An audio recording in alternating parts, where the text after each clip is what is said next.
So welcome back to Third Age Reforged, and as promised this is going to be a Siege of EDORAS, and I actually had two of these on the backlog and I decided to pick the one that involved the more players, and it's also worth saying that neither of these was entirely lore friendly. It is primarily good factions that are on the field today, with only two evil factions on the attack, and they're going to be joined by two of the other good factions in the Kingdoms of Men, but there is still somewhat of a dividing line you can draw between the defenders and the attackers. The defenders will be made up of the DUNEDAIN and the ELVES, so the DUNEDAIN from DUNEDAIN, and then obviously we have the ELVES from Linden and Mirkwood as well, so they're going to be defending EDORAS, and then it's going to be all human factions with the addition of the Uruk-hai from Isengard who are going to be on the attack.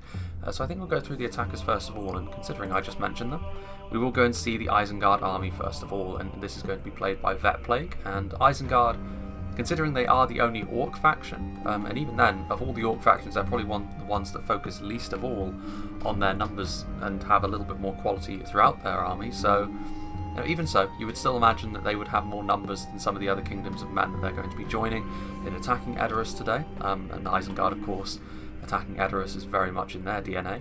So they've got some Dunland clansmen, and considering actually when we go through the defending armies, we will notice that they do have quite a few units of cavalry they could use to sally out. So the Dunland clansmen, certainly not the worst pick that you can bring, particularly on a more open map like this, because EDORAS, within the settlement, obviously cavalry is not going to be useful, but because of the very open plains around it, cavalry sallying out can be actually fairly, it's more common than it is on other siege battles, I think. I've certainly noticed it a little bit more often. We've also got a half-orc spear guard, obviously very, very similar. Spears again that can guard the flanks. Looks like most of his infantry is actually made up of the Dunlanders as well, so more clansmen, and then a lot more rams, obviously, so rams are very good on EDORAS because you can use them to break down the palisade walls as well as the gates. There's quite a few Dunland veterans here as well, so Dunland veterans obviously not quite as numerous as the Uruk-hai raiders, but they do have better attack values because of those axes they wield. And also, they have, I think that this applies to them as well, but the Dunland units, I believe, have all got a little bit more of an anti-cavalry bonus. They do have that little bit of extra damage against cavalry and melee, even if a charge will still flatten them. Then back here we also have a couple of units of these Uruk-hai crossbows, of course.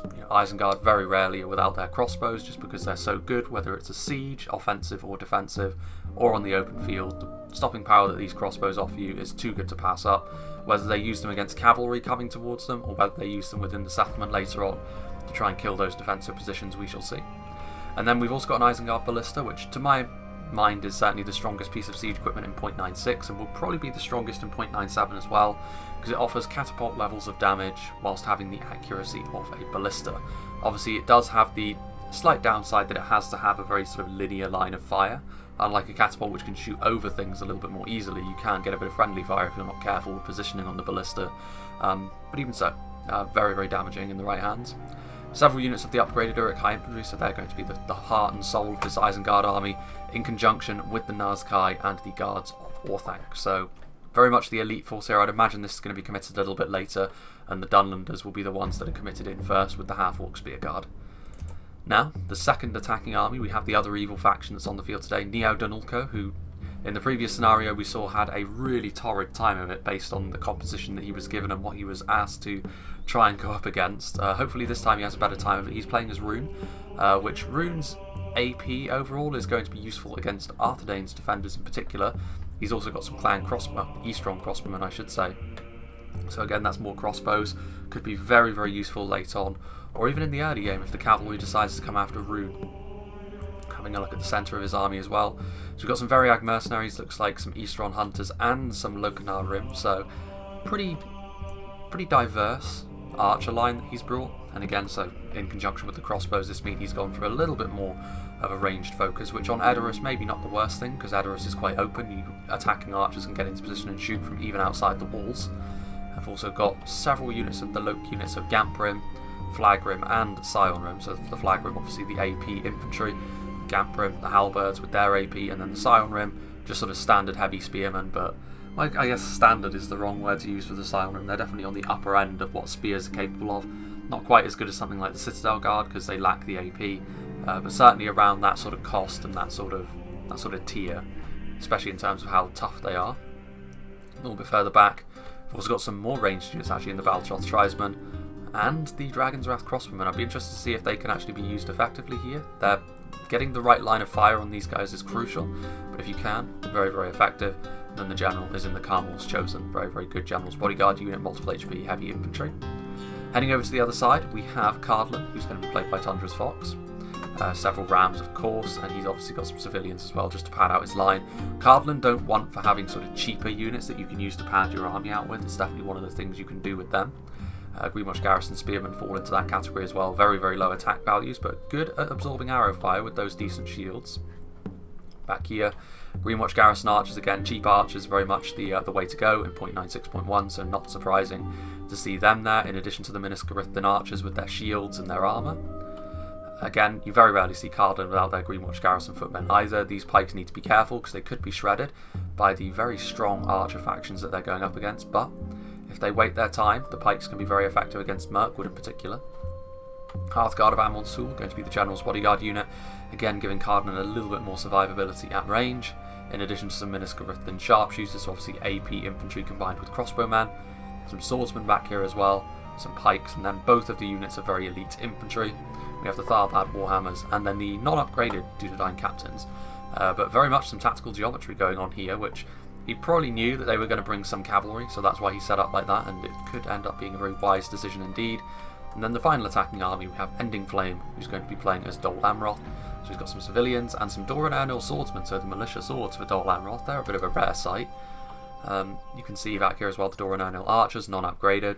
The Tarnostian Guard, obviously just basic spears, more archers with those stakes. Again, some unupgraded Ethelond men-at-arms, who are just going to be here, and yeah, you know, they will just be here to be the bread and butter of the Dol Amroth army. Ethelond men-at-arms and Doran Ernil pikemen. The Doran Ernil pikemen actually do have the armour upgrade, so he's decided to try and make them just a little bit tankier. And he's also got some Belfalas Marines, and then a couple of units actually of the Talon Knights and the Haven Guard, so a little bit more quality. Obviously Dol Amroth I find a little bit lacking in 0.96, very much the opposite in 0.97, where they may very well become my favourites in terms of a faction I like to play as. However, let's move on to the defenders now before my voice gives out completely.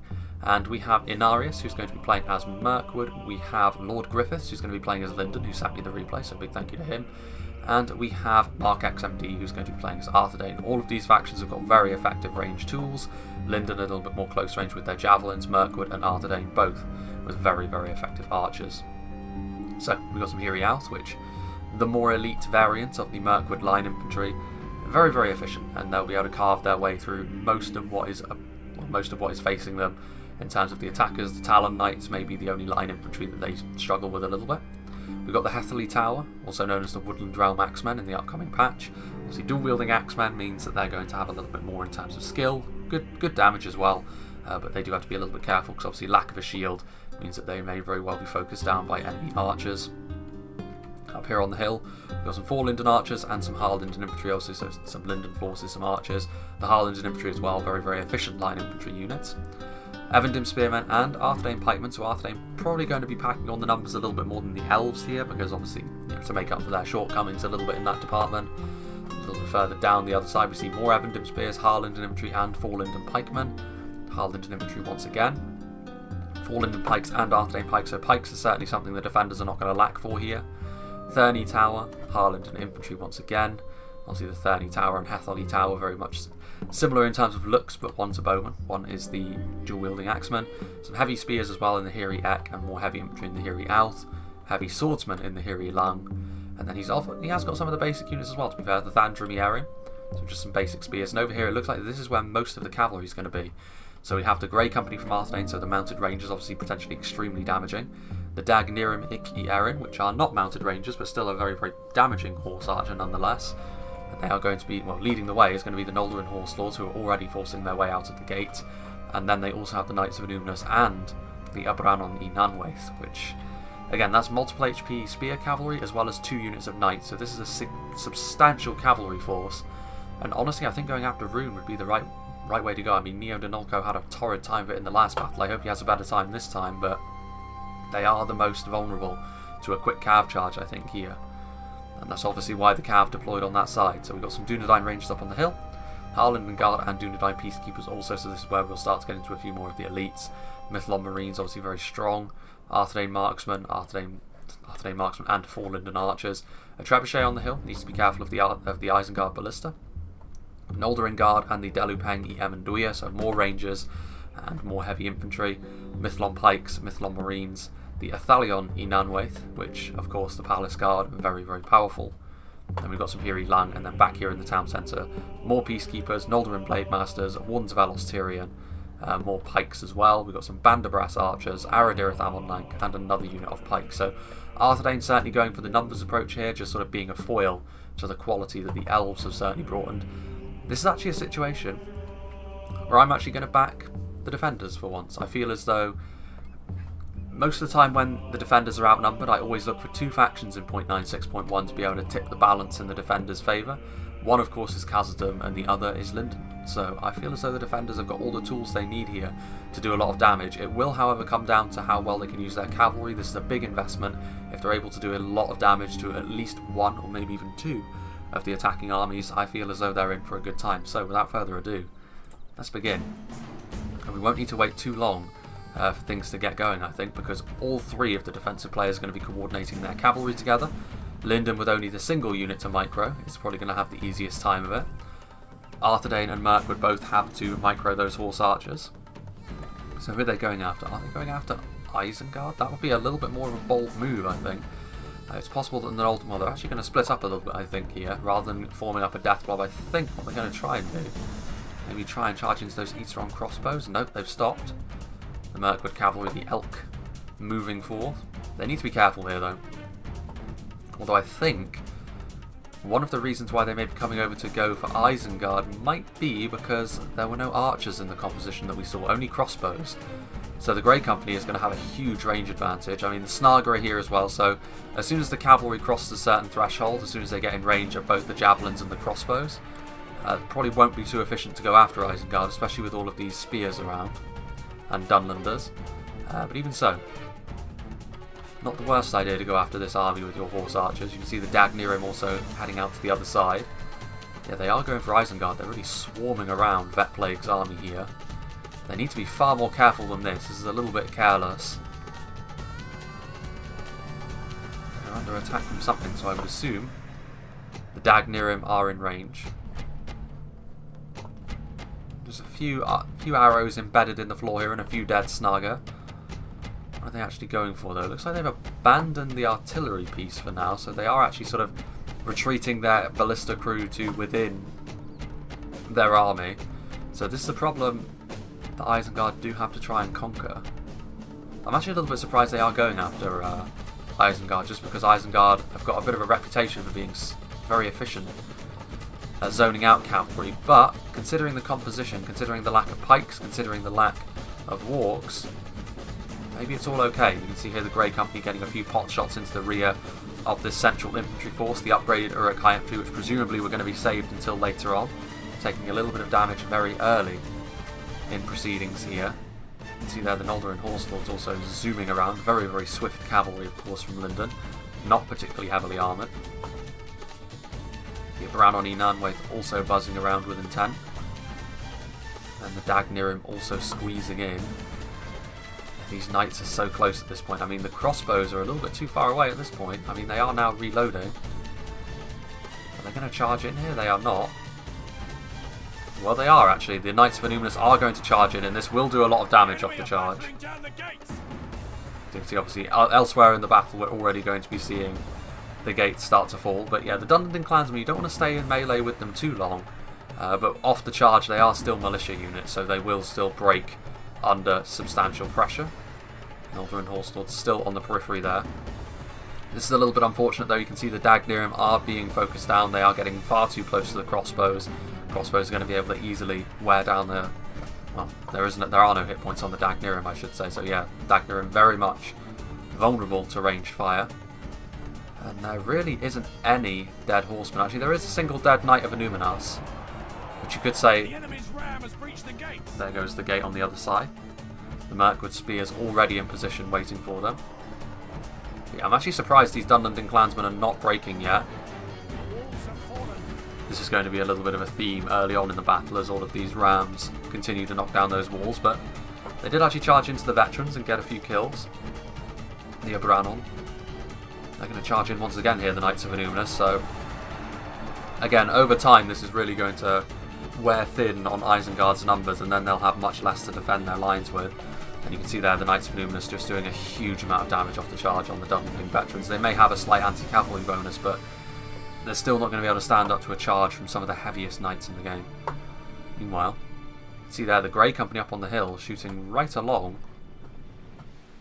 Yes, here they are. They're going right into the centre of this Isengard position here, and I can see what Vetplague is doing.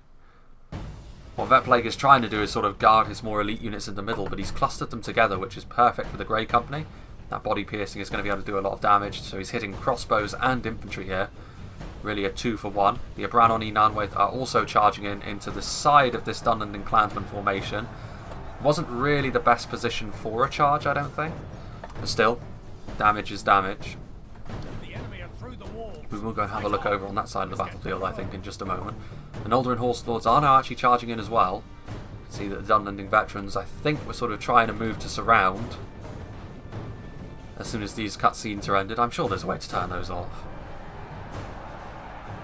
Dunedin veterans were moving to try and surround the Knights of Numinous. The Noldorin Horse Lords, however, coming in, doing more damage, and here comes another charge. So in and out like the tide here, cycle charging with this cav.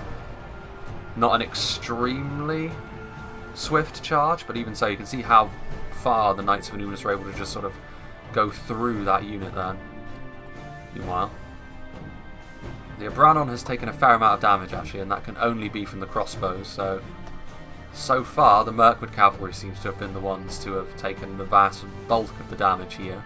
Unfortunately, however, it's actually the Knights that I would have said were the most dangerous thing, arguably. The Grey Company as well. You can see here with their body-piercing arrows shooting right in here, getting some damage done.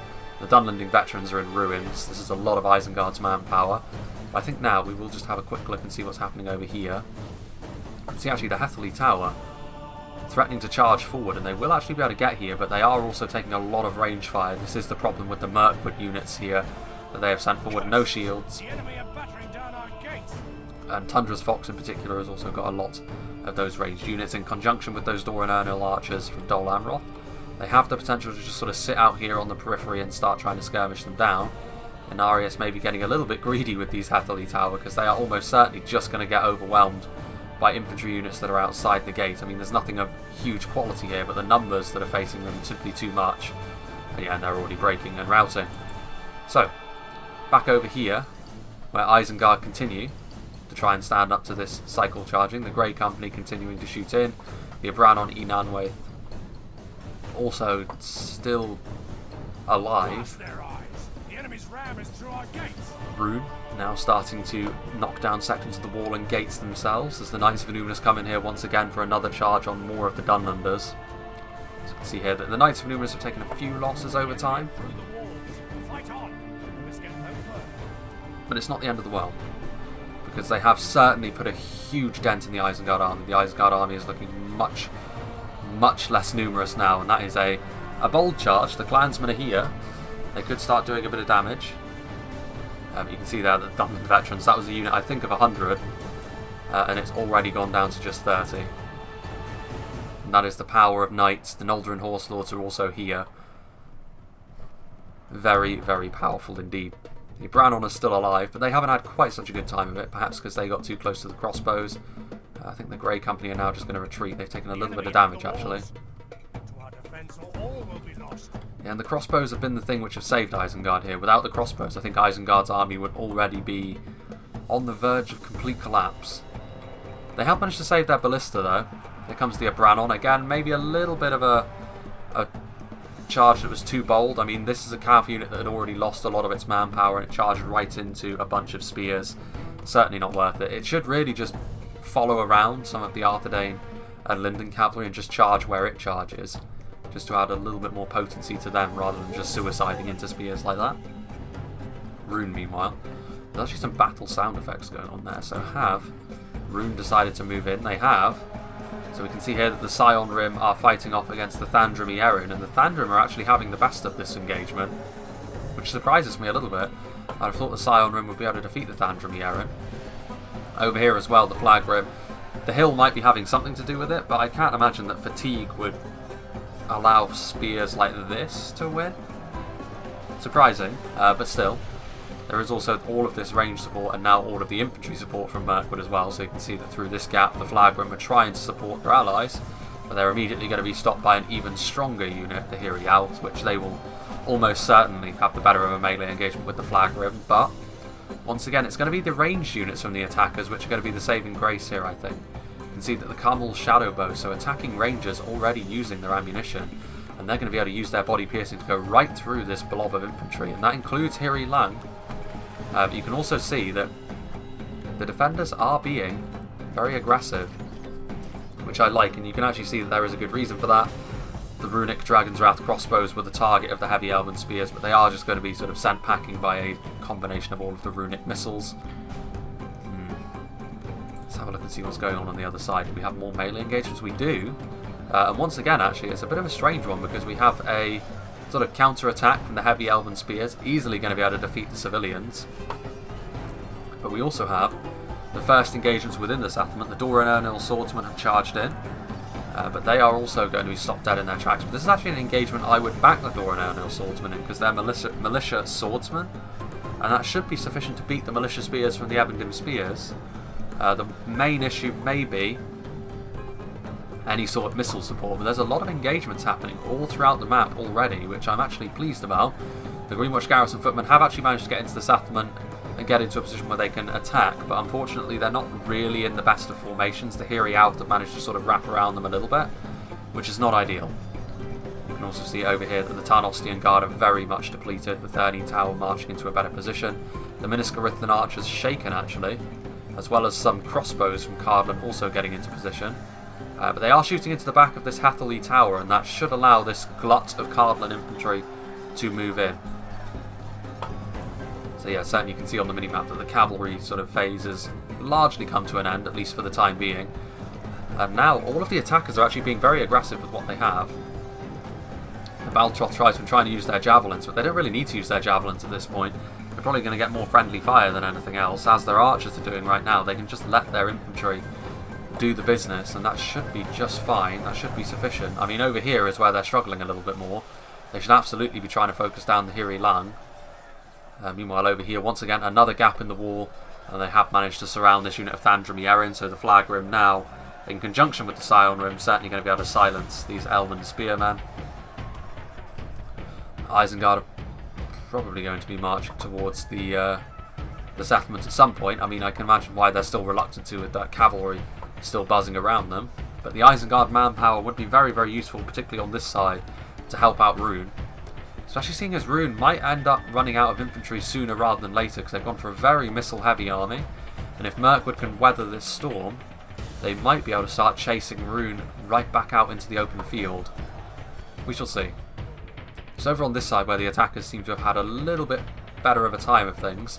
Having said that, the Miniscarithan sharpshooters are already coming under a huge array of missile fire, which is definitely not what Cardland want. This is where a lot of their power is bound up. And over here, the Doran Ernil swordsmen and the civilians finishing off the Ebingdom spears, at least I think. Can't imagine why the Doran Ernil swordsmen would lose that engagement in the way they seem to have. And we've got over here another unit of the Dol Amroth spears, the Tarnostian Guard, pushing into the Mirkwood position. And with these numbers, that should again be sufficient for the attackers to win this little engagement, and that will allow them to charge over and potentially give Rune a little bit of a hand, even if there are a lot of reserve infantry from the defenders as well. Very little in terms of Elven defenders left in this engagement. The Hatherley Tower on the verge of breaking. Combination of the Miniscarithan swordsmen and the Greenwatch Garrison spearmen, just numbers more than anything else, but the Miniscarithan swordsmen are not a bad line of unit either. Pretty durable. The morale is what sort of lets them down a little bit, but then that's true of Cardland in general. Miniscarithan archers doing their best to get some kills. You can see up here there is a huge blob. I would be interested to see if the attackers have got any sort of rangers. I mean, Dol Amroth, Cardland, I mean we know Rune have with the Carmel's Shadow Bows, but they're on the other side. But both Cardland and Dol Amroth can bring rangers, and indeed there are the Nimrodel rangers. They could get a huge amount of damage done very, very quickly to this blob over here. And already, I think, I mean, they should absolutely fire in, because also a lot of it is pikes, so shields are not going to come into play. But as it stands, only depleted units of archers are shooting into this blob. Meanwhile, the Highland infantry obviously having a very easy engagement by their standards against Miniscarithlin archers and civilians. Not the most difficult engagement. Are some of these civilians wielding brooms? No, those are rusted pitchforks. From that angle, I thought they were wielding brooms. But now more reinforcements pouring over. Cardland victorious over in that little engagement. And you can see also over here the Thurney Tower on the verge of defeat because of the superior numbers of the Tarnostian Guard. Having said that, the 4 Linden Archers and the Dunedain Rangers actually shooting right into the back of these Dol Amroth forces. Ooh, and there's a trebuchet shot as well. They need to be a little bit conservative with the trebuchet, I think, because on Edoras, if you're patient with your artillery on the defence, you're always going to get the ideal opportunity to use it, because it's always going to converge into a blob fight at the summit of the hill here. Obviously, there are a lot more roads on WK's revamped variant of Edoras, which we've had for some time now. But ultimately, to get to the town centre, you need to go either through this road or go right around the back. And the trebuchet will have ample opportunity to do a lot of damage. The Carmels chosen, however, have proven to be a very, very worthwhile investment because they have inspired Rune along with the rest of their Golden Legions to push into the settlement. And actually, what's coming over here? Right on the limits of the map, you see the crossbows are still trying to hunt down the Noldorin Horse Lords, as well as the Knights of Numinous. But this could be very, very risky because the Knights of Numinous are going to try and last samurai this. They're going to charge right into the Uruk-hai crossbows, and I think they're going to be caught. And this bold charge is going to come off, I think. Yeah, and they've cancelled their shot, and yep, here goes the charge. Oof. Again, it's not fully devastating, but even so, a nice opportunistic charge there. Knights of Numinous might try and break off these Dunedin veterans, but this is where getting a bit greedy might cost him. He should have tried to force path out of there rather than trying to kill off more veterans, because now he's got spears in melee, he's got Dunlanders in melee, and he's being showered by javelins. He does manage to get out though, only a few knights managing to fall, and that is the beauty of using the Knights of Numinous. They're so tanky. They and the Camel's Dragon Knights of Rune, certainly the most heavily armoured of the knights. And over here you can see that Rune showing no signs of slowing down actually, and with that range support, in particular the Linden defenders in addition to the Arthedain pikemen, not exactly the scariest engagements. But obviously it's going to be very much tit for tat here, as the Easteron crossbows have never been the best at engaging in skirmish fights. You can already see the 4 Linden archers trying to kill them off as quickly as possible. I would still worry that Rune are going to run out of steam at some point. They are going to need the reinforcements from Isengard to keep this assault up. You know, that upgraded Uruk-hai infantry, even as slightly damaged as it is from the Grey Company, it's still going to be very, very useful. And I don't think Rune is going to be able to win this fight all on their lonesome. Obviously, Rune against Linden is one of these matchups which, you know, it's not great for Rune because of Rune's focus around AP and Linden's almost complete disregard of armour for the most part. 4 Linden archers over here, and you can see that also Linden over on this side, their skill is once again just forcing back these forces from Cardland, but now some Miniscarithlin swordsmen are on the front line, so some dedicated line infantry. That should be a little bit more like it from their perspective. Miniscarithlin sharpshooters, I think, trying to get into a position where they can shoot into that big blob. They're a little bit depleted at this point, but you know, Cardland and Rune now have a route where they can reinforce one another if it's absolutely necessary, as well as Dol Amroth, of course, and the Nimrodal Rangers are moving in, but you can see from the fact that they're dropping like flies that they are already being targeted, so the defenders very much aware of their surroundings, and the Nimrodal Rangers the target of a lot of the defensive arrows. I would imagine that the Dunedain Rangers are a part of that as well. Miniscarithlin archers shooting. Doran Ernil archers also moving in. And they actually still have their bow. Well, actually, they've got their blades out. So yeah, they're just going to be charging into melee, acting as fodder. We watch Garrison Spears moving over here. They definitely probably, well, they certainly shouldn't try and mount an assault all on their lonesome on the long road to the rear. Yeah, the Nimrodal Rangers, I think they committed themselves forward a little bit too early, and now they're paying the ultimate price for that. They're going to try and get a few volleys off at the very least, but you can see there that, you know, Linden and Arthedain's archers in particular, it seems, just immediately focus them down. Meanwhile, Dragon's Wrath crossbows are fighting in melee actually, and they are very potent in melee, but you definitely want to be using their ranged ammunition first of all, and I don't see any crispy corpses, so that must mean that they didn't use any.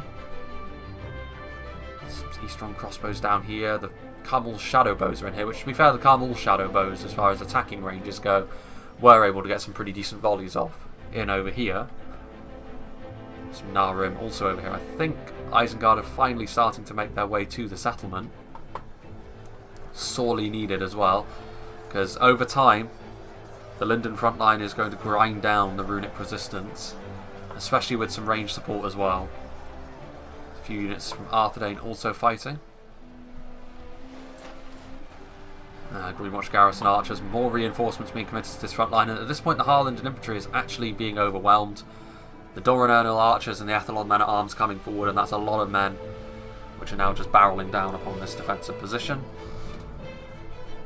So now you would imagine they can actually push a little bit further up the hill, but unfortunately for them, I mean, there's a lot of reinforcements which are just on hand. The classic Arthedain phalanx made up of the Evandem spears and the Arthedain pikes are ready, and there's also plentiful reinforcements that they can send forward should they need to. What have we got going on over here? The Gamprin victory is almost a certainty. Are they trying to push through the lines? That would explain a little bit. I think over there you can see in the backfield as well the 2 units of knights which are still making their presence felt. There's some javelins being thrown in over here. It's an even fight apparently, which is about all Rune can hope for, but they really need that Isengard, or those Isengard reinforcements to come forward and give them a hand, I think. Ooh, hello. What have we got going on over there? So Greenwatch Garrison archers. That there, yeah, you can see the Nimrodale Rangers, even though there's only 12 of them, that body piercing is still effective. And over here, these Ethelon men-at-arms have taken a lot of damage, actually. That must have been from archers, and obviously the trebuchet as well. A direct hit, and that's going to be enough to send them routing. They might come back, but, well, yeah, they have actually come back almost immediately. Interesting. What's going on here? Greenwatch Garrison Spearmen, are they going to go around here? I mean, the defenders have got people in place ready to come down here. I mean, the Harland Guard are waiting. They've also got Aradirith and Pikes, and actually a pretty decent chunk of forces over here. Isengard, it seems like they're making their way around the long way to reinforce Dol Amroth and Cardland, which is exactly the wrong thing to do. They need to help Rune. Because again, it's only a matter of time before Rune's army starts to be ground to... I mean, it says victory is a distinct possibility, but that's not going to last, I don't think. All it takes is one unit of reinforcements, and I think Rune's position there starts to fall apart. The Carmel's chosen, obviously, on the front line, fighting hard, but the problem is the defenders have got them exactly where they want them. Those pikes are in place, keeping all of the deadly units at arm's length. And over here, there's still a little bit of a fight going on, actually. There's still a few elves, I should say, from the Harland infantry as well as the Hatherley Tower, but it looks like they're finally being laid low by the men from Dol Amroth and Cardland.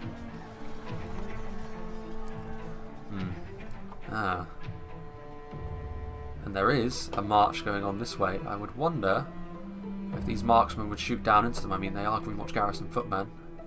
Very promising target for archers to go after. Doran Ernil archers moving into position as well. Still a long way in this fight to go, to be fair. And there's already been quite a lot of damage done. I mean, if we have a look here, percentage of enemies killed, 41%. The defenders are winning, not by a huge margin, however, and as we've seen several times in the past, the attackers do tend to bring it in the late game. 4 Linden archers in melee now as well. A lot of these arrows are just getting buried into the side of the hill, however, which is not ideal from a defensive standpoint. There's a lot of dead runic forces there, though. You can see that there's a lot of corpses wearing golden armour.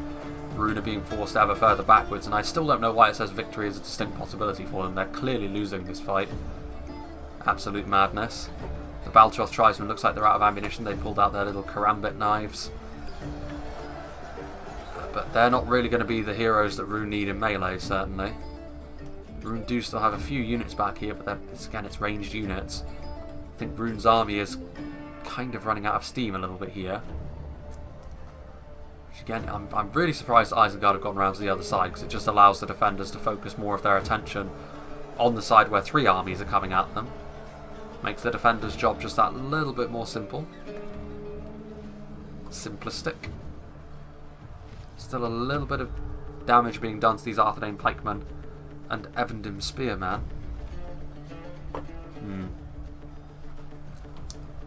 Still, really, this is the only genuine battle that's still going on. What is going on here? Sapphire Bladesman, I mean, that's a pretty strong unit. This is going to be nasty. The Knights of Numinous now within the settlement. Certainly been one of the key units on the field today, and this is going to be real nasty. I don't think there's much Rune can do to stop this either. It wasn't the best of charges, but this is still exactly the sort of thing which is just going to hasten the defeat of Rune over on this side. Again, it's kind of difficult to get a charge up a steep incline like that. Meanwhile, here come the Noldorin Horse Lords. There's a lot of crossbows over in this section of the settlement, however, so they do need to be careful from that perspective. But they are going to charge in here and get a pretty decent charge there on the Nar Rim. Yeah, that was a much better charge. They got their lances down. Good amount of damage there. And now the Knights of Numinous charging into the Baltroth Tribesmen. Looks like they're out of ammunition. You can tell that the Knights of Numinous have run out of hit points, and they've been in melee for a long time when they start dying to Baltroth Tribesmen. But even so, I mean, the cavalry, the knights, it's nice to see knights used in this manner. I mean, you can see here the Noldorin Horses, they are now being hunted by crossbows all over the settlement, but they're getting they're squeezing as many kills as they can out of these units, and that's good to see. Noldorin Horses coming back for another bite at the Loknar Rim, not the best charge though. Over here you can see the Knights of Numinous trying to kill off the Baltroth Tribesmen, who, like heroes, are bringing down the mighty Numinous Knights. I think now the Knights of Numinous might actually retreat back outside the settlement, just try and get some chip damage where they can, but you can see back here a few corpses from the Nar Rim, and that's just going to, once again, hasten the demise of the runic forces here. I mean, to be fair, these are the defensive generals. I mean, well, certainly the Linden general is over here in the Noldorin Horse Lords. They continue to try and poke and prod at this unit of Nar Rim. Here comes a Greenwatch Garrison Spearman to try and trap him once and for all. Nope, he's going to wriggle away. And once again the Knights manage to get away. A few more dead Baltroth Tribesmen, but another dead Numinous Knight. Another one actually fell as well. They're under ranged fire at this point. The Eastron crossbows trying to finish them off, and they will succeed if they just stand there. Got their lances down. They're ready to charge. Oof, there goes another one. I think this is going to finally be the end of the Knights of Numinous. As the Baltroth Tribesmen try to kill them off. Absolute madness. Could go after the shadow bows as well, but yes. Good use of the cavalry overall, I would say. And of course now you can see that Rune really starting to run out of steam. This defensive position over here is not going anywhere. You can see the Athlon men-at-arms are here. I think the attackers at this point, they were very aggressive early on, and now they're sort of transitioning to try and wear down the defenders a little bit with all of their archers. Now that they're in the settlement, they've got their archers set up. They're trying to do as much damage as they possibly can. But again, it's about the targets you go after. And you can see here, the Dora Nernal archers are shooting into this phalanx, which is all well and good, but primarily they're hitting Evendim spears, which certainly not the cream of the crop for the defenders. They really want to be trying to go after something a little bit more substantial, like any of the pikemen. I know that there's a pike unit in here, but they're covered by the spears. Or you could try going after, perhaps, well, I mean, there's not really a great deal of targets. The defenders have done a pretty good job of sort of keeping a lot of their more fragile, important units back. Aha. The Noldorin Horse Lords managing to wriggle their way through into the Eastron crossbows. Again, just trying to get as many kills as they possibly can. And they've done a good job of that. I would certainly say that so far the MVPs for the defenders have been the 2 units of knights. There goes the general though. It cost him his life. Again, defensive skirmishers as well, defensive archers are certainly so far, you can certainly say that they've done their job. The Rangers obviously shooting into this area over here, the Trebuchet doing its bit to break a few units. But that's just something which will happen naturally over the course of a battle. Picking the right targets with your archers. I feel as though the Knights so far, particularly with what they did against Isengard, definitely proven to be a very worthwhile investment. And still, this front line is a very grindy fight, this, because a lot of these runic units are actually very tough. The Dragon's Wrath crossbows and the Carmel's chosen. But the pikes, especially when they're supported like this, especially when they're, the attackers are being forced to go uphill, all of their units at this point are exhausted. It's looking good for the defenders. There's a unit of Variag mercenaries which have got into position over there, trying to shoot into the Harlenden Guard. What have we got going on over here? Vet Plague is finally moving into position. What have we got here? So the attackers thinking about moving over here once they've got a little bit more support. There's a few dead Annuminous Gate Guards actually, as well as some dead Evendim archers. So they were forced back a little bit, but they've got Wardens of the North, Dismounted Knights of Annuminous, Noldorin Guard, Noldorin, actually no, those are Mithlon Swordmasters. But it's certainly a very, there's elite defenders over here. Certainly not the sort of thing which Greenwatch Garrison Spears and Footmen can hope to defeat without support. Just Garithman Swordsman as well, not really the sort of unit that you need against that kind of opposition. This is a rather forlorn charge here from Ending Flame, sort of charging these Athlon men-at-arms into this phalanx. They're certainly not going to make a huge amount of progress. Those pikes and spears working very well in conjunction with one another, as they often do.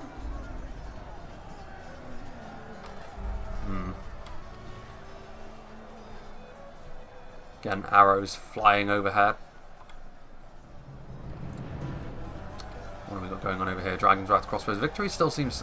I mean, to be fair, the Runic elites have done a pretty good job over here, but I still don't think that over time they're going to win this engagement. Especially seeing as over here, Rune have been utterly vanquished, so reinforcements can head in if they so choose. Harland infantry charging down the hill to engage the Carmel's shadow bows. And the shadow bows simply won't be able to stand up to this. I would assume they're out of ammunition at this point. They're very depleted anyway. Cardland spears heading around here. Still some Noldorin Horse Lords, still proving to be a real menace here in the backfield, just killing off a few more individual unit models. And who knows, that could make the difference. Those Knights of Annuminous are still buzzing around as well, so there's only 3 Knights total at this point on the field. But they're still proving to be a problem. Linden victorious against the Shadow Bows. There's some Cardland Pikes over there, which, I mean, they probably need to get in here and support the Runic push, because if the tooltip says victory seems certain still, maybe with a little bit of support they could make that a reality. I think that is what's going to be happening. Tundra's Fox pushing up some of the Greenwatch Garrison footmen to help out.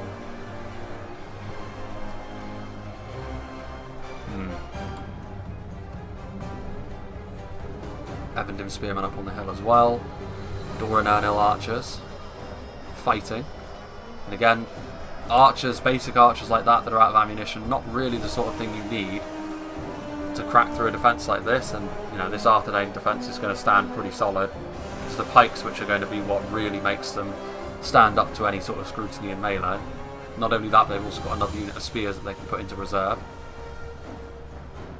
So a lot of these Cardland spears moving over here just to sort of make sure that these Elven units cannot support this front line over here. So again, worthwhile, even if the Greenwatch Garrison Spearmen are not going to really do much against Linden infantry. Cardland pikes pushing in, and this could be where the attackers make some genuine progress up the hill once more. But again, I think the defenders realise this and they're going to send down some reinforcements. I mean, Evendim Spear is not exactly the last word in terms of quality. Ooh, hello. Greenwatch Garrison archers getting into a good position to shoot into the side of that defence, and these spears just here for defensive purposes. We'll see if they can hold against a, quite frankly, very beleaguered Linden infantry force. I mean, to be fair, they are up against one of the poorest melee combatants from the Kingdoms of Men, the Greenwatch Garrison Spears. I think they have literally 1 melee damage. Point blank as well into those pikes. Good job there from Tundra's Fox. And now a little bit more of a genuine assault happening. The Doran Ernil pikemen are pushed up. A little bit less in terms of archers, which were giving them undue attention on the push forwards. And now the Stole Amroth attack looks a little bit more scary. And now I think the defenders have to make a choice. Are they going to continue to send reinforcements out to these front lines? Or are they going to retreat to the relative safety of the highest point of the settlement? Looks like they are going to send forward a few more reinforcements, which again, you can see Vet Plague is now starting to get in here with some of his forces as well. Uruk-hai crossbows, what's happening over here? Still nothing, they're still waiting. They're ready to move in when necessary, however. What's happening here? A couple of dead trebuchets, so is that the Isengard Ballista which is done that? I imagine it has to be. Well, there it goes. Yep, the Isengard Ballista has destroyed the trebuchets, so very worthwhile indeed there. So suddenly, the battle is starting to change a little bit, momentum shift perhaps. The attackers starting to have a little bit better of the engagement. And we are just over the halfway point in terms of frames. And we're also around the halfway point in terms of casualties inflicted. So far, I would say that, well, the attackers are now starting to pull it back. So the attackers in a pretty decent place, but I still feel as though the defenders have got the tools that could really make the attackers pay. Again, I was bold in my prediction that the defenders would win. A lot of that comes down to how highly I regard Linden. Meniskoroth and Swordsman are here. I mean, the Arthedain marksmen are being committed forward. I feel as though at this point the defenders probably just need to retreat. I mean, just committing forward, again, skirmishers that are out of ammunition, you're just throwing them under the bus, really. When, you know, that manpower can be useful in the late game for more than just standing and dying. Crossbows and Nar Rim, this is where a lot of Echelon Halberdiers moving in, and men-at-arms from Dol Amroth. This is actually where the more skirmish-focused approach of the attackers may very well come to bear some fruit. Yeah, this Dol Amroth infantry force again. It's the pikes primarily, because now they're able to actually go toe-to-toe with the Arthedain pikes, and their support is far more substantial than a single unit of Avendum spears. Even if a lot of it is archers, the numbers here, in addition to that range support, is pretty key. Mithlon Marines, trying to throw some javies in at point-blank range. See a little bit further down, Meniskoroth and Swordsman pushing up. Those Carmel's Chosen really were heroes on that front line. They were fighting for an awfully long time, and they were able to ultimately have victory. Dragon's Wrath crossbows trying to get out of there. They must still have ammunition, surely. They just need to wait and bide their time for the opportune moment. Any cavalry still left? Still some Grey Company left outside. That's pretty amusing. Dunedain Rangers have pulled out their swords as well. Slowly but surely, Dol Amroth are making some progress. And again, this is what classic Edoras was like. You've got a very grindy fight now at the top of the summit. And I think both sides are still a little bit reluctant to commit forward the full force that they have.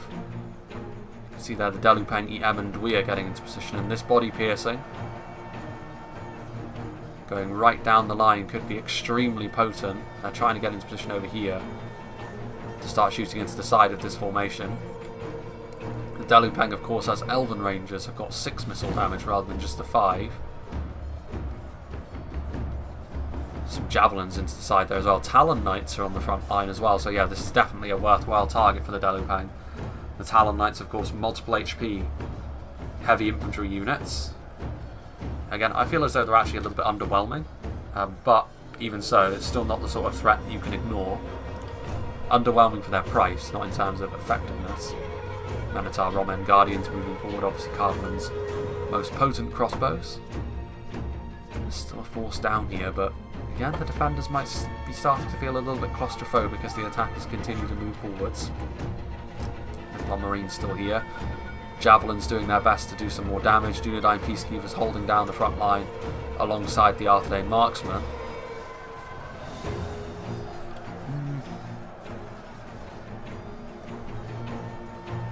Yeah, the Arthedain marksmen, it's not really the best shot, I suppose, but they are still getting some kills at the very least. Delupeng, Em and Dwyer. And now here comes the rout. Simply too much pressure on this front line, so the defenders are going to be forced back towards the town centre. And now the long grind to the finish will begin. There are still technically 2 choke points that the attackers can go down, however, if they start to send a more genuine force down this road as well. the defenders will have to divide their forces, which they will probably be more reluctant to do than the attackers. Mythlon Marines getting into position. More arrows. They're having to sort of shoot up into the air, however. It's certainly not the easiest shot. Miniscarithan swordsmen with their cattle hats, moving in against their Dunedain brethren. And the numbers are going to be the problem here. The Dunedain are actually shaken. Here come the Uruk-hai infantry as well, in conjunction with the forces from Dol Amroth.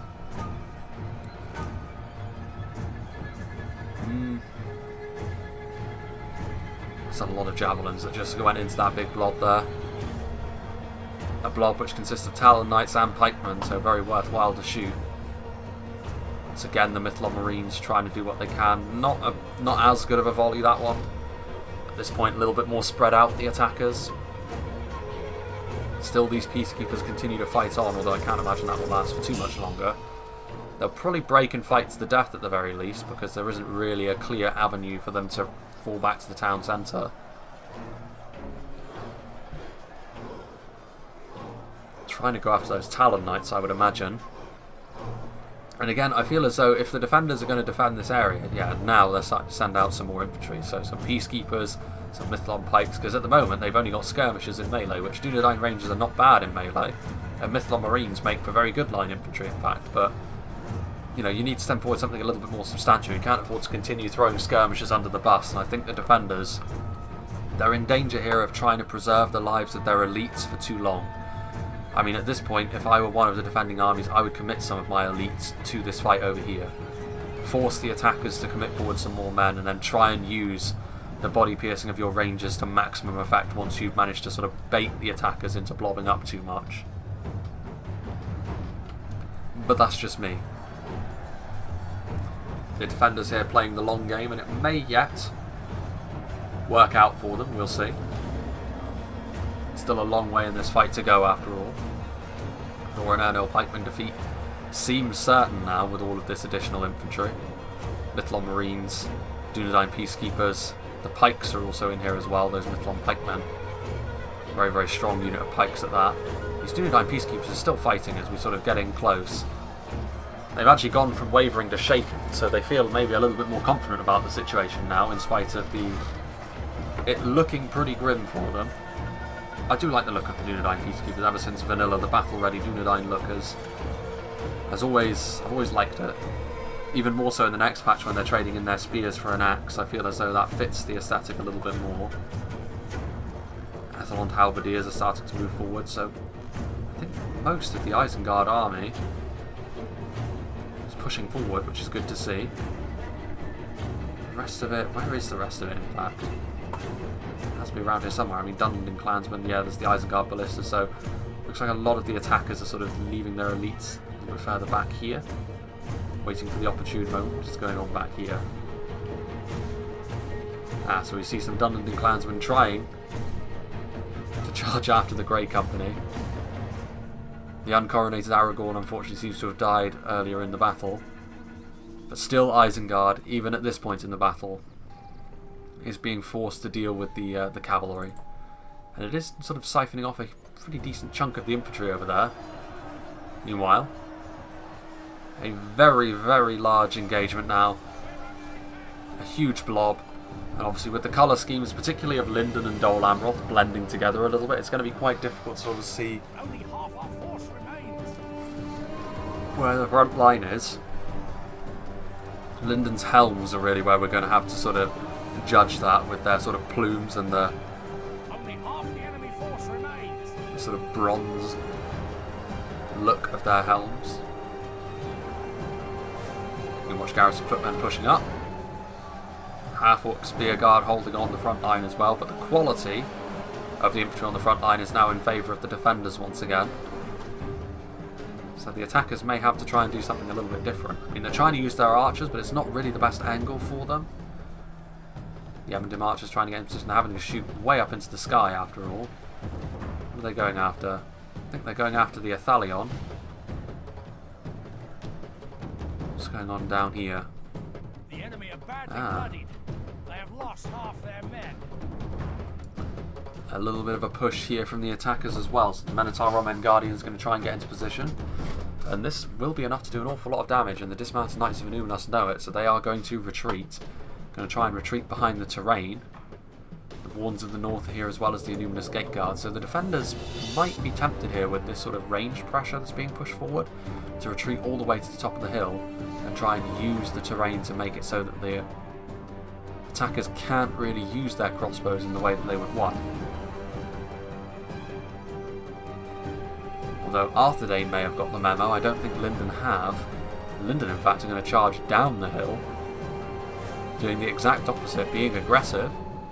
We'll see if this pays off for them, because the Noldorin Guard are going to get caught on these units. The Mithlon Swordmasters will have, I think, a clear shot to the Minotaur Romen Guardians. Yep, and Cardlin sees that, so they are going to retreat. Minisker Rithlin Swordsman moving in to sort of screen that. Yeah, I mean, this attack needs to be careful because the Linden forces are of good quality. Greenwatch Garrison Archers are going to try and do what damage they can, but they need the Minotaur Romen Guardians to get some good volleys. If they don't, then the Linden quality is just going to tear their way through this Cardlin force. There's some Snaga on the way forward as well, so we'll keep an eye on this engagement.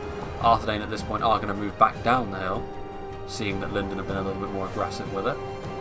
Over on this side, I would imagine that this fight is going to remain relatively the same for quite some time, just because it is going to be a big grind here on the front line. There's some Harlinden Guard, some Arthedain Marksmen ready to move in as well. What's happening over here? Is this still the Grey Company? It is. And they still have ammunition.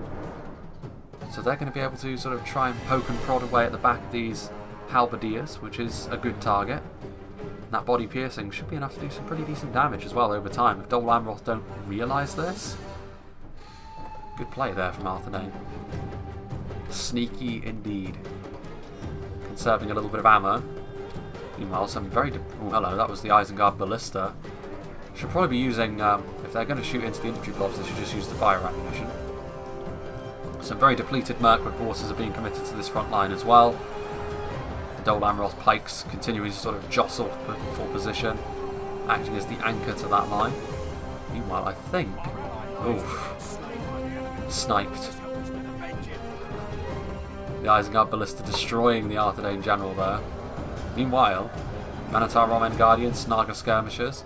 Balance of forces is evenly matched, so the Noldorin Guard and the Mithlon Swordmasters together still a quality unit. I'm actually...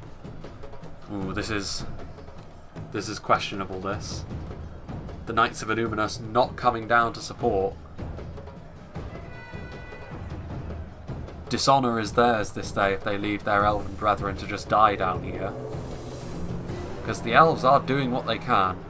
You know, the only problem is they're stretched. They just need support, and it's support that they are not getting from either the Mirkwood Rangers or the Arthedain Infantry. Tragic indeed, and that's going to allow the attackers another potential way to the town centre, which is very good news for them. The enemy are badly bloodied. They have lost half their men. Swordmasters continuing to do the business. They're a little bit more healthy than the Noldorin Guard at least, but they're still not going to be able to hold back all of these numbers. And I think that's the end. Yeah, I think the Grey Company, they were just hunted. Finally, the Dunedin clansmen managed to catch up with them on foot. They deserve a good rest and a beer, but unfortunately for them, I think they're just going to be committed forward into the meat grinder.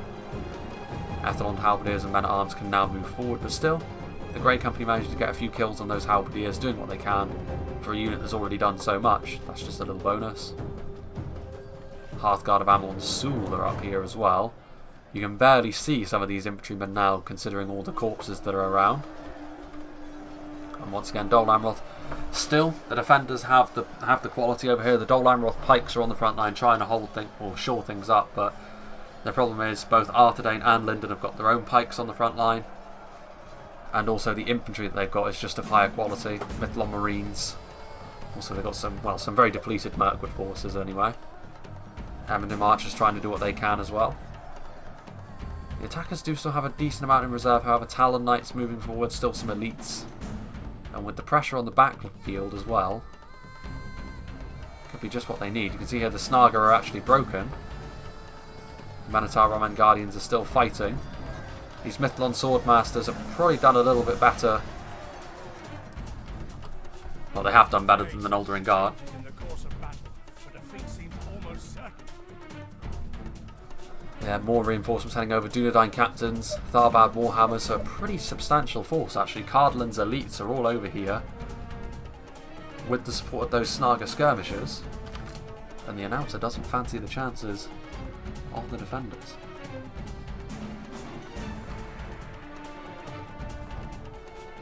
See now that I think the Minotaur Roman Guardians are actually out of ammunition,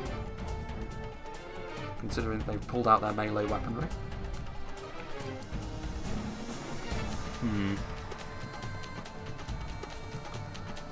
I mean, that could be a good win actually for the defenders, all things considered, because those Cardinal crossbows could have been really lethal if they still had ammunition. It could have been the sort of thing which would really worry the defenders. Still some Mirkwood units back here. I mean, the defenders are starting to run a little bit low on manpower, I have to say.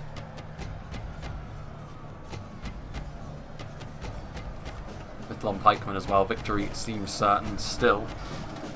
Again, though, more elites are being pushed forward. The Talon Knights are now here. That might be enough to sort of tilt the balance of this fight a little bit. What's happening back here? Dismounted Knights of Illuminas. Noldorin Guard. There's the Wardens of Alos Tyrion getting into position as well, so the Linden Rangers. Again, another range unit that has 6 missile damage. Minotaur Roman Guards. No, they've got their crossbows back out now. Some arrow fire. They're trying to kill off the Wardens of Alos Tyrion already. You can also see that the Mithlon Swordmasters are certainly not eager to allow them to do that. They're going to close into melee and start cutting these Greenwatch Garrison archers to ribbons. However, with the Dunedain captains this close by, the Mithlon Swordmasters will start to fall. The Guardians are still in good health as well. Suddenly this defence is looking a little bit more solid as well, with Noldorin Guard and Hiri Lang. The Dalupang are over here as well, so both units of Elven Rangers. Still doesn't fancy the chances of the defenders, does it?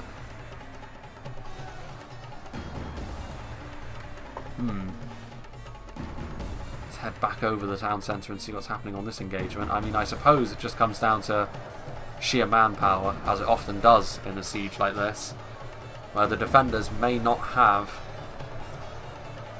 the ability to hold on for as long as they need to. Banderbrass archers trying to get into position. The Uruk-hai infantry, the balance of forces evenly matched. Here come the Illuminus Gate Guards trying to shore up the front line as well as some out of ammunition Evendim archers. Maybe not the reinforcements that this front line was hoping for. It's a very evenly fought fight this, however. There's still the elites for the defenders though, and that's what they're going to have to fall back on here. I would argue that maybe they should have committed them earlier to one of the fights to make their victory a little bit more secure in one of those, but they may have been guilty of trying to preserve the lives of the elites for the end, and it's a mistake which I've seen repeated time and time again, and I hope the defenders don't end up losing because of that.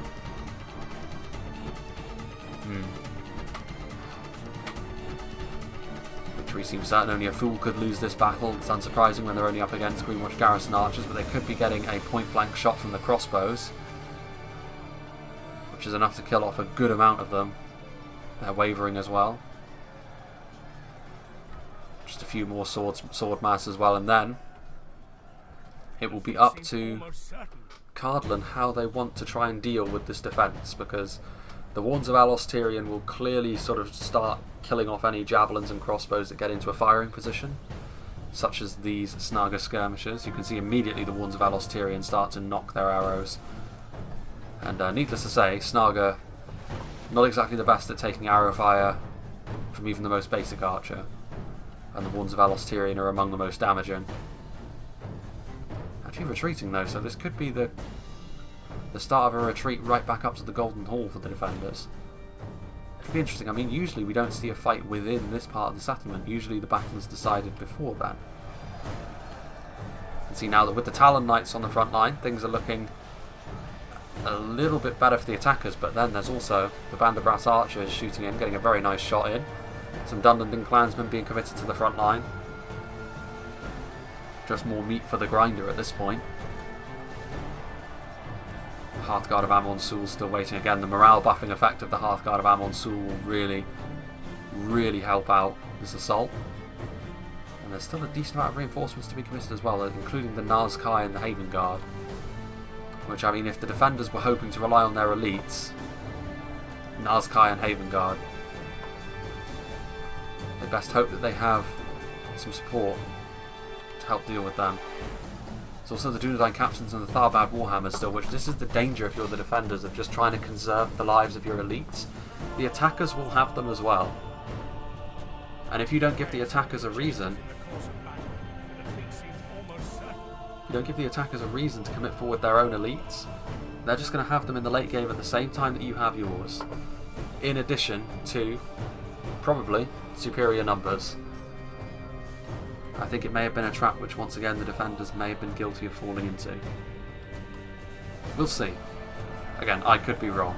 The defenders could still win this, because this front line over here for the defenders, still holding up pretty well, things considered.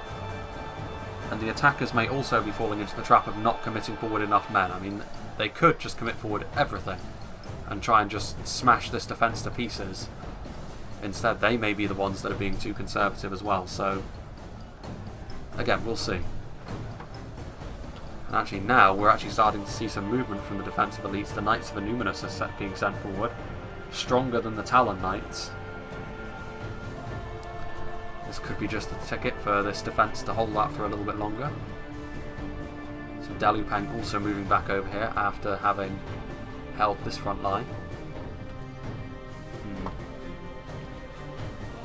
Just a few Noldorin Guardsmen here.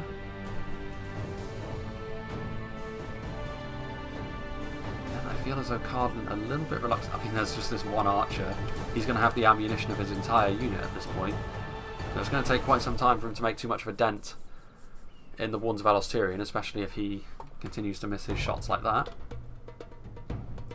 Cardin a little bit reluctant to get in here. I mean, if they did charge in quickly, the Warns of Elos Tyrion would not have the best of shots when they engaged the Noldorin Guard, and with the Tharbad Warhammers and Dunedain Captains, they could beat the Noldorin Guard. But there's a lot of reinforcements here, which is probably why they're a little bit reluctant to do so. Just waiting and biding their time for this engagement over here to sap more and more of the defenders' manpower, and then they'll move in. At least that's what I assume the thinking is. Patience is a virtue sometimes. Athalion Enanwe still continuing to sort of crouch behind this wall, which is already a little bit damaged actually. Warns of the North, it was a very unfortunate end for the Arthedain General. I'm actually wondering, yeah, there he is, look.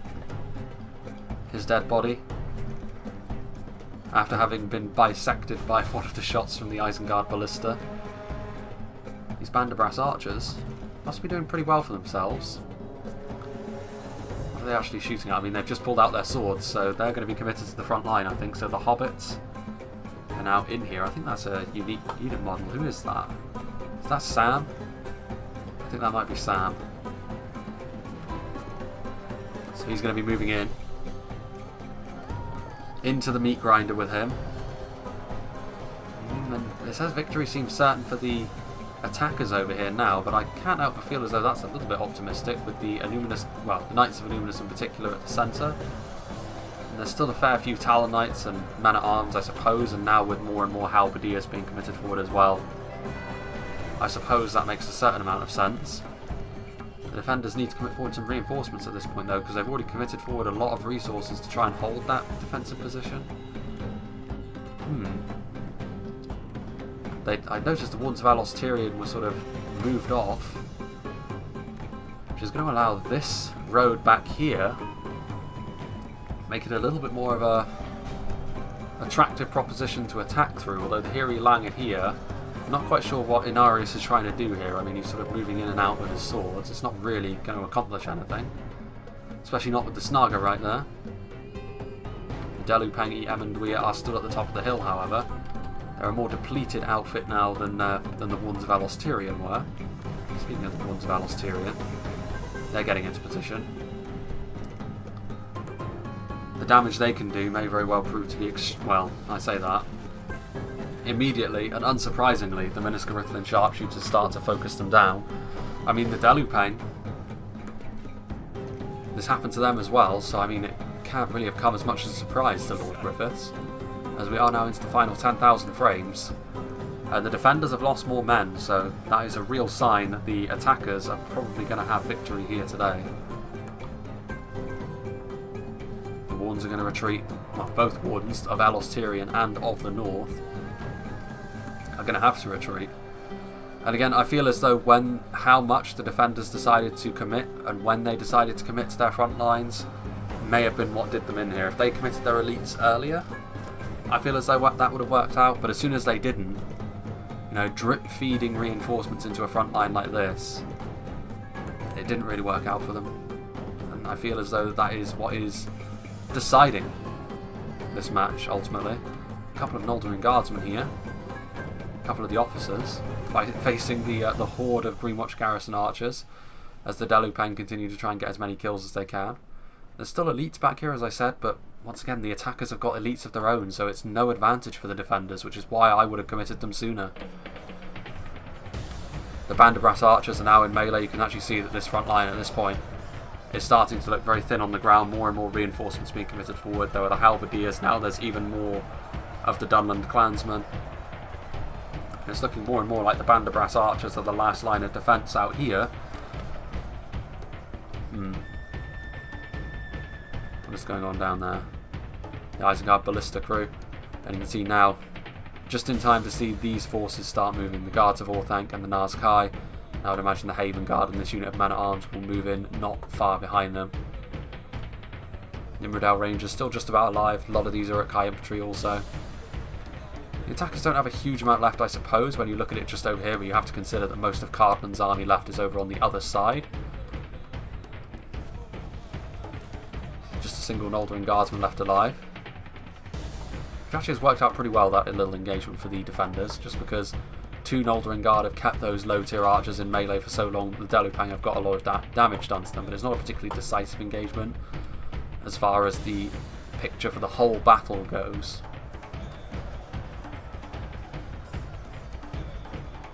Arthedain pikemen now moving into position as well.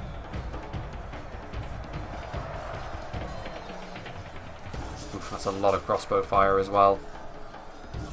Right into this position.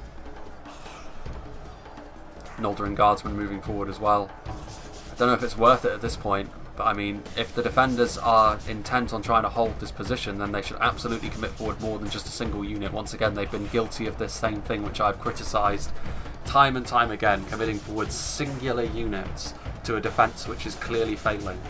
You're not really accomplishing a lot when you do that. There's a lot of bolts moving in as well. I mean, the Noldorin Guard will sort of stabilise things on the front line for a little while, but they won't ultimately win this engagement because all the attackers need to do is just commit forward more infantry. They've got more in reserve. They've got the numbers advantage now. They've always had that, but it's now very significant. Carmel's Chosen is still down there as well. The heroes earlier on, Varun. Now the Wardens of Elos Tyrian are over here. And I think, yeah, there's still a single Noldorin guardsman left alive, holding the line all on his own. Needs to be careful he doesn't get killed by friendly fire. The Snaga here, surely they're not going to use the Snaga on this one dude. The last remaining Greenwatch Garrison archer just getting shanked in the ribs. A unit of Hiri Lang over here as well, but the Nazkai are on the way over. That's a menacing sight. The Delupang. Still those Athalion Nanwaith as well. What have we here? The Haven Guard are on the front line now as well, so again, more and more signs that the attackers mean business and they're ready to try and break the back of the defenders here. Still some Knights of Illuminus on that front line though. They've done very well for themselves, staying alive in this front line. These strong crossbowmen firing their missiles. Hearthguard of Amon Sul. Yeah, there's still a decent amount of reinforcements. There's the Guards of Orthanc as well, ready to move in. Dragon's Wrath crossbows, who, do they still have ammunition? Have they got their crossbows back out? They don't, they still have their big swords. They can't have used their ammunition, surely, because there's no signs of devastation. They might not be as effective as they once were, but you'd see at least a few crispy bodies. I think, yeah, the Wardens of Elos Tyrian on their lonesome. Thunderous Fox needs to be careful with the Manatar Roman Guardians. They will absolutely be the target of the Wardens of Alos Tyrion as they charge up the hill. I mean, there's a lot of elites back here. The footmen would probably be the ones pushed forward first, just to be the sacrificial lambs. A lot of damage done to these walls. More reinforcements being committed forward now. The Athalioni Nanwe. Victory seems certain on this front line. That surprises me, I must say. With the addition of the Athalioni Nanwe, maybe. When I say that, there's so many men they'd have to cut their way through. It's not impossible, but in particular when you've still got crossbows that have ammunition, even if you do manage to punch a hole, it's still going to be very, very difficult. I mean, we'll see. I mean, the Athalioni Nanwe, could they be the heroes that the defenders need? They're very, very strong. But it's a lot to cut their way through. The Haven Guard are also on the front line, who are also very, very strong, so it's not as if they have like a quality monopoly, as it were, where they can just sort of crush their way through. But there's movement on the front line, however, and it's in favour of the defenders. And it is dead even. Dead even. Decisive action is needed here. I mean, Tundra's Fox, he needs to move in. He needs to get up that. He needs to get up that hill and start pressuring the back field. Because at the moment, this army is doing nothing. And I know the Wardens of Alos Tyrion are an intimidating sight at the top of the hill, but you just need to grab a hold of your balls and get up there. Because the longer you wait, the more your allies are going to take damage.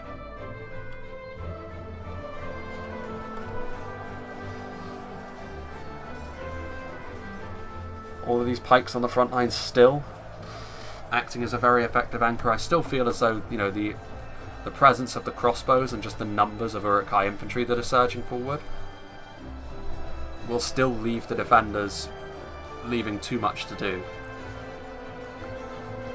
But at the very least, they're making the attackers work for it here in the very final phases of this fight. Whatever happened to the Aradirith anyway? Are they still back here? They are. They must still have all their ammunition as well. Actually, no, I guess they don't. I guess they used their ammunition earlier. They've got their axes. Noldorin Blade Masters are still here. The Ebendim Archers losing their stomach for the fight. Yeah, and you can see here now, this is where Isengard's strength really lies. The Guards of Orthanc shield wall, finding the most fragile section of the line and pushing through it. And now the line's going to be wrapped up. And this is again another example of why these reinforcements are coming in, but too late. Too late. They should have been committed forward far earlier. And this is all part of playing the game as a defender. You need to recognise what the attackers are doing and you need to react accordingly. If your reinforcements are too far away, if you're too reluctant to use your elites, this is what happens. I've seen it time and time again. And so it is proven again. Javelins going after the Noldorin Blade Master as well, so still the attackers doing all the right things still. Early on, the attackers were struggling a little bit with all of the range fire coming down on them. Isengard obviously had to deal with the cav. Rune had to essentially push their way up the hill all on their own, which in the end they managed to do when Cardlan finally committed forward some help for them. But yeah. Here we go.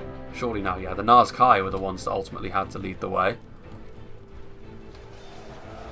And they're going to get in here, and the Nazkai will be able to defeat the Hiri Lang. The Nazkai obviously the strongest of the Isengard infantry. And they're going to receive some support from the Cardlan pikes as well. And if need be, the Tharbad Warhammers can also charge up the hill also. Still, I mean, there's still a fair few frames left to go, considering the outcome of this battle is already pretty much decided. I mean, it's going to be within 10%, so it is still going to be very, very close, all things considered. A 7-player battle like this, within 10% is a very good margin. There are the Noldorin Blade Masters. Defeat almost a certainty, just being overwhelmed. And the Noldorin Blade Masters and the Athalioni Nanwe fighting side by side is a scary sight. But ultimately the damage for the defenders was done really before they arrived on the scene. There's Thranduil. Hearthguard of Amon Sul moving over here. I think they're finally going to try and take down the Wardens of the North, and they will be successful. The Wardens of the North may be the better melee combatants, but there simply isn't enough of them to stand up to the Hearthguard at this point.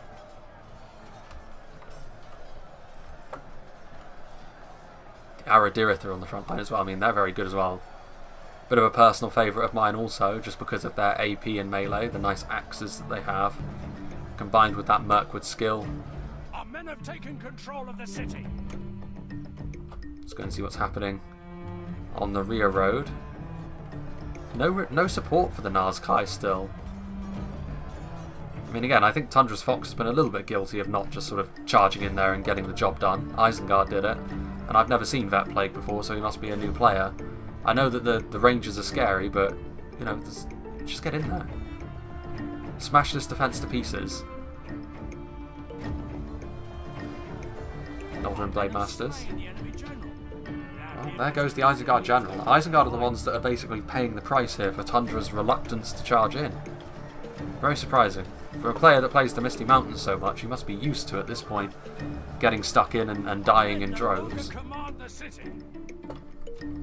Defeat seems certain for the Guards of Orthanc.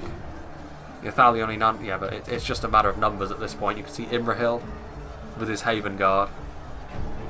The Miniscarithan Sharpshooters are here. Again, the AP is not going to be terribly useful, but it's just numbers in melee at this point, and the fact that they have decent combat stats, just because of the fact that they are designed to be that hybrid unit. Imradale Rangers over here as well. Minotaur Ramen Guardians have moved from the other side to over here. The Hearthguard taking on the Wardens of the North, or what's left of the Wardens of the North, the Warden of the North at this point, and he's dead. We've lost control of the city. The Carnival's chosen forward once again. The Runic General leading by example. Still the Noldorin Blade Masters doing what they can. There's still 30 of them left. Goes to show how powerful they are. Imagine what they could have done if they were committed sooner, before the fight was already lost.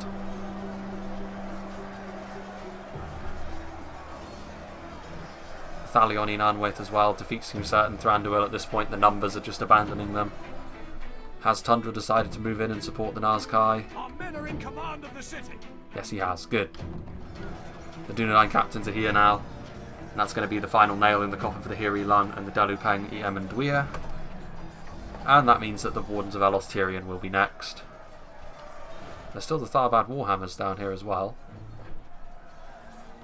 Very nasty unit indeed with their AP. It's pretty much nothing. The town centre once again has been vacated, so we won't see a fight really within this section of the city once again. The battle is going to be decided outside. And it's going to be decided in favour of the attackers. So I was wrong. I thought that the defenders would have the tools they needed to weather this storm, but again, a reluctance to commit forward the elites earlier is what did them in. I'll keep saying the same things until I'm blue in the face if I keep seeing the same mistakes. Nathalion Nanwaith and the Noldorin wavering. Here come the Hearthguard. They're just going to go right for the town centre, I think. Or maybe right through the town centre. And try and stop the Wardens of Elos Tyrion from firing. A few Dunedain captains sort of getting their way through now. A single Dunedain.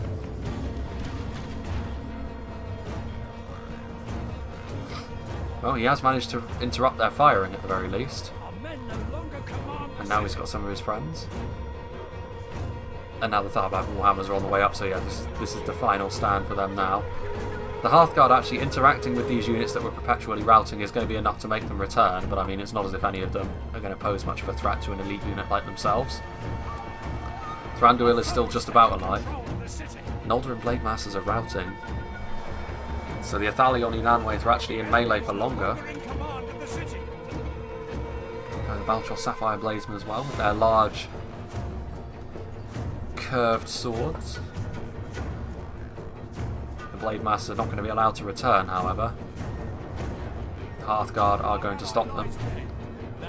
Yeah, there goes Thranduil. Run through by one of the Haven Guard. Miniscarithan Sharpshooters also here. I think the Wardens of Elos Tyrion. Oh, there goes that weird death animation. Going crazy and then T-posing into the floor. Yeah, I think the Wardens of Elos Tyrian are pretty much the last ones left alive.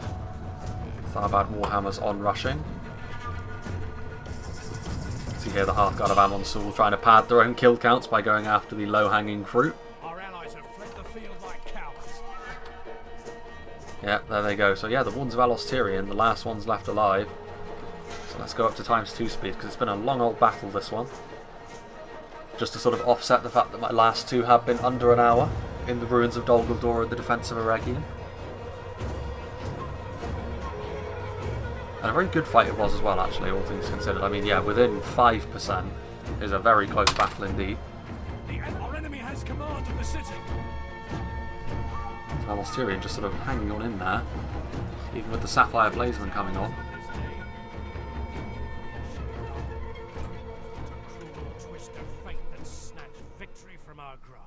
It was close, could have gone either way, but I do feel as though the attackers warranted that win. You know, they weathered the early storm and they did well. Dol Amroth getting the most kills for the attackers, not too surprising, although it was very close actually. All of the defenders getting similar kills to one another, all of the attackers also getting similar kills to one another. But Dol Amroth really were the vanguard in that big push that ultimately led to the attackers' victory. Rune, I think, deserve a bit of a mention as well, just because they were able, you know, Neil Denulco, considering the bad time that he had in the previous scenario that we saw in Eregion, he did well. You know, he had to basically take that side of the settlement on his own. He eventually received some support from some Cardland missiles and a pike unit or two. But up until then, he had to do it all on his own with a limited infantry force as well because of his skirmish-heavy approach. And Isengard as well, despite, you know, the early pressure they received from the Cav, they did well. The defenders, again, I feel as though they could have won this if they were just a little bit more bold with their elite units. I feel as though that was what was required, and ultimately they were too reluctant. They left their elites back in the town centre for too long, hoping that they would be sort of there at the final stand and they would all fight together, but by then the battle was already lost. And having a look at the kills that Lyndon got, he got the highest kills of his team. A lot of units getting over 200 actually. Harland Infantry, Mithlon Swordmasters, Mithlon Pikes, and that might actually be the Mithlon Pikemen getting the highest amount of kills for a single unit in his army. Wardens of Elos Tyrian also doing very well for themselves as well, but for Rangers, 225 might be considered a bit of a disappointment in a battle where you're dealing with 4 attacking armies. You know, Rangers we've seen break 1,000 kills sometimes after all. But yeah, overall, a good game. Big thank you to Lord Griffiths for sending this one in. Good to see EDORAS again, always good to see WK's handiwork in action. The next battle I will show will probably be on a lesser used map. It will be one of the cityscape maps, Mistrand. And it will be, I think, between Umbar and some invaders, and it will be sort of within the city, so it won't be a siege battle as such. It will be sort of a battle within the city limits to sort of try and fight over its streets. So yeah, hope you enjoyed this. And actually there is something else I was going to potentially do. I was thinking actually of starting a campaign in a Total War game, because considering I was going to do one for 3 Kingdoms anyway, I figured it might be a good idea to get in some practice before then. And I was thinking of doing it in Shogun 2 actually, because there has been a mod which was released relatively recently which actually interests me quite a lot in Shogun 2, and I might do that. So I don't know what the interest would be in such a thing, but I feel as though if I was going to do a campaign right now, it would be in Shogun 2. Obviously Reforged is getting its own campaign, and then there's obviously 3 Kingdoms on the horizon as well, so the potential for me to sort of branch out into these Total War campaigns does exist. So that might happen in the future as well, so don't know, I haven't really made up my mind on that. I'll probably play it on my own time anyway, so we'll see if I feel as though if it's worth recording or not. So yeah, hope you enjoyed this, and I hope you will join me for whatever is next.